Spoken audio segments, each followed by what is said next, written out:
প্রিয় আমার এখানে গ্রামবাসী, আমার মা বোনেরা, আমি বারবার নির্বাচিত কাউন্সিলর হয়ে আপনাদের যে পানির সমস্যা ছিল রিপুতিপাড়া এলাকার মধ্যে, যখন পানি ছিল না, আমি পানির গাড়ি এনে পানি দিয়েছি কিনা? আমি প্রত্যেক এলাকায় ডিপ কল বসাই দিছি কিনা? করোনার সময় কমার সমান পানিতে নাইমা মাকানদের মধ্যে খাবারের বস্তা নিয়ে সবার ঘরে ঘরে দিছি কিনা? করোনা রোগী মারা গেলে মহিলা আমি গোসল করাইছি কিনা? করোনা রোগীর পাশে ছিলাম কিনা? প্রিয় ভাই বোনেরা, আমার মা বোনেরা, আপনারা যদি সংক্ষেপে বলছি, আজহারুল ইসলাম মান্নান ভাইকে ধানের শীষে ভোট দিয়ে আপনারা নির্বাচিত করেন, এর চেয়ে বেশি সব আমি আপনাদের জন্য দেব, এর চেয়ে বেশি উন্নয়ন করবো এই শিল্পীগঞ্জে। আমি আপনাদের কথা দিচ্ছি, মান্নান ভাই একজন সৎ, একজন ন্যায়পরায়ণ মানুষ। আপনাদের গাড়ির খবর অন্যদিকে ছুটে কেন? এখন তো মান্নানের সাথে থাকার কথা। দলীয় কর্মীদেরকে ব্ল্যাকমেল করবেন না। আপনাদেরকে আমি বলে যাই, আমরা জাতীয়তাবাদী দল করি, কোন ভাইয়ের পার্টি করি না। আমাদের ভাইয়ের নাম তারেক রহমান, সে ছাড়া কোনো ভাই নাই।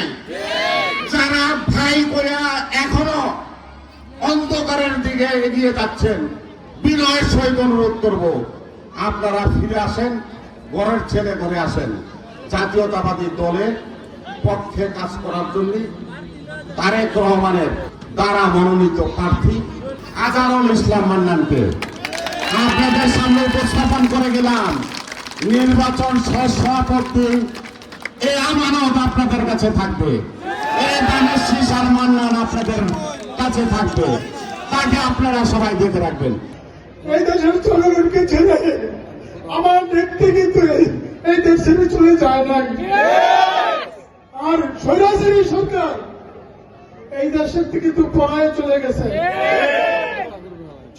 না। এই সময় এই সিদ্ধিরগঞ্জে আর কোন মাদক চলবে না, আর কোন কক্সবাজারের নির্দেশ চলবে না, আর কোন চাঁদাবাজি চলবে না।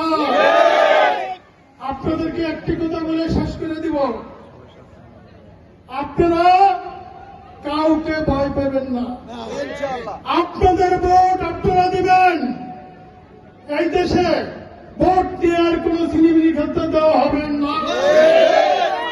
আমার নেতা তারেক রহমান সাহেব বারবার কিন্তু বলছে যে আপনাদের ভোট আপনারা দিবেন, কোন সাইজ সাথে চলবেন না। মা বোনদেরকে একটি কথা বলতে চাই, একটি দল বিভিন্ন মা বোনদেরকে দিয়া আপনাদের বাড়ি বাড়িতে যায়, মা বোনদেরকে বুঝায় যে জামাতে ভোট দিলে নাকি বলে জান্নাতে যাবেন। জান্নাতের মালিক কারা? আল্লাহ ছাড়া জান্নাত দেওয়ার জন্য কারো ক্ষমতা আছে?